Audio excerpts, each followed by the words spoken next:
بسم الله الرحمن الرحيم. وإذ قلنا للملائكة اسجدوا لآدم فسجدوا إلا إبليس كان من الجن ففسق عن أمر ربه أفتتخذونه وذريته أولياء من دونه وهم لكم عدو بئس للظالمين بدلا. ما أشهدتهم خلق السماوات والأرض ولا خلق أنفسهم وما كنت متخذ المضلين عدودا. ويوم يقول نادوا شركائي الذين زعمتم فدعوهم فلم يستجيبوا لكم وجعلنا بينهم موبقا. ورأى المجرمون النار فظنوا أنهم واقعوها ولم يجدوا عنها مصرفا. ولقد صرفنا في هذا القرآن للناس من كل مثل وكان الإنسان أكثر شيء جدالا. وما منع الناس أن يؤمنوا إذ جاءهم الهدى ويستغفرون ربهم إلا أن تأتيهم سنة الأولين أو يأتيهم العذاب قبلا. وما نرسل المرسلين إلا مبشرين ومنذرين ويجادل الذين كفروا بالباطل ليدحضوا به الحق واتخذوا آياتي وما أنذر هزوا. ومن أظلم ممن ذكر بآيات ربهم فأعرض عنها ونسي ما قدمت يداه إنا جعلنا على قلوبهم أكنة أن يفقهوه في آذانهم وقرا وإن تدعوهم إلى الهدى فلن يهتدوا إذا أبدا. وربك الغفور ذو الرحمة لو يؤاخذهم بما كسبوا لعجل لهم العذاب بل لهم موعد لن يجدوا من دونه موئلا. وتلك القرى أهلكناهم لما ظلموا وجعلنا لمهلكهم موعدا. وإذ قال موسى لفتاه لا أبرح حتى أبلغ مجمع البحرين أو أمضي حقبا فلما بلغ مجمع بينهما نسيا حوتهما فاتخذ سبيله في البحر سربا. فلما جاوز قال لفتاه آتنا غداءنا لقد لقينا من سفرنا هذا نصبا. قال أرأيت إذ أوينا إلى الصخرة فإني نسيت الحوت وما أنسانيه إلا الشيطان أن أذكره واتخذ سبيله في البحر عجبا. قال ذلك ما كنا نبغي فارتد على آثارهما قصصا فوجد عبدا من عبادنا آتيناه رحمة من عندنا وعلمناه من لدنا علما. قال له موسى هل أتبعك إلى أن تعلمني مما علمت رشدا. قال إنك لن تستطيع معي صبرا وكيف تصبر على ما لم تحط به خبرا. قال ستجد إن شاء الله صابرا ولا أعصي لك أمرا.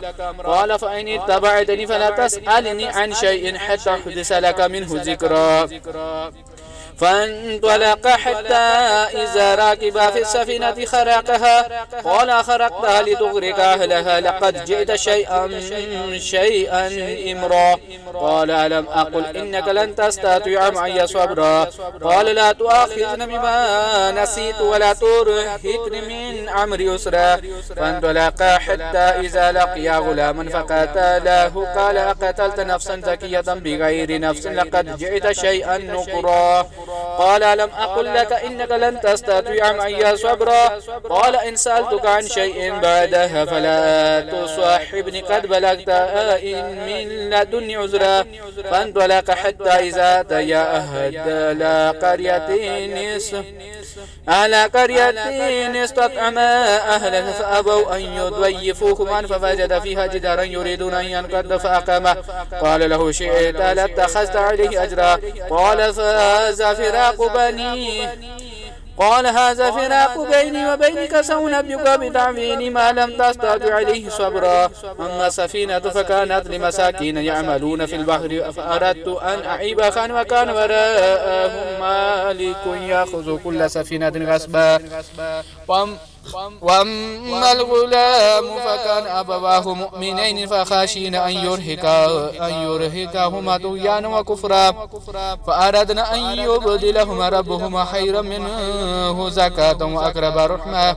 وأما الجدار فكان لغلامين يتيمين في المدينة وكان تحته كنز لهما وكان أبوهما صالحا فأراد ربك أن يبلغا أشدهما ويستخرجا كنزهما رحمة من ربك وما فعلته عن أمري ذلك تعويل ما لم تستطع عليه صبرا.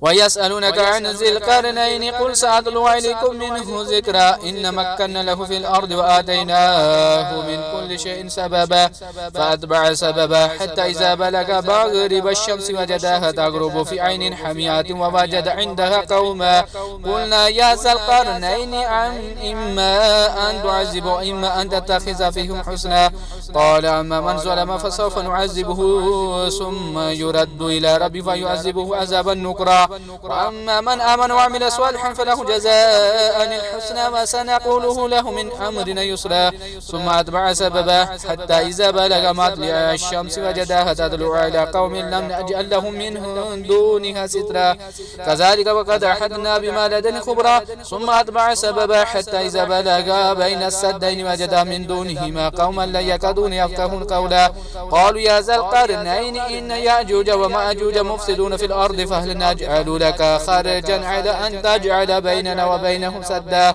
قال ما مكنني فيه ربي خير فأعينوني بقوة أجعل بينكم وبينهم ردما آتوني زبار الحديد حتى إذا سوى بين السدا فإن قال انفخوا حتى إذا جعله نارا قال آتوني أفري عليه قدرا فما استطاعوا أن يزهروه وما استطاعوا له نقبا قال هذا رحمة من ربي فإذا جاء وعد ربي جعله دكا وكان وعد ربي حقا وتركنا بعدهم يومئذ يموج في بعد ونفيخ في الصور فجمعناهم جمعا وعرضنا جهنم يومئذ للكافرين عرضا الذين كانت أعينهم في غطاء عن ذكري وكانوا لا يستطيعون سمعا أفحسب الذين كفروا أن يتخذوا عبادي من دوني أولياء إنا أعتدنا جهنم للكافرين نزلا قل هل ننبئكم بالأخسرين أعمالا الذين ضل سعيهم في الحياة الدنيا وهم يحسبون أنهم يحسنون صنعا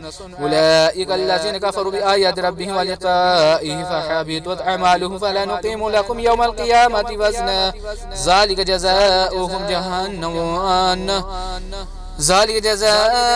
جهنم بما كفروا واتخذوا آياتي ورسلي هزوا إن الذين آمنوا وعملوا الصالحات كانت لهم جنة الفردوس نزلا خالدين فيها لا يبغون عنها حولا قل لو كان البحر مدادا لكلمات ربي لنفد البحر قبل أن تنفد كلمات ربي ولو جئنا بمثله مددا قل إنما أنا بشر مثلكم يوحى إلي أنما إلهكم إله واحد فمن كان يرجو لقاء ربه فليعمل عملا صالحا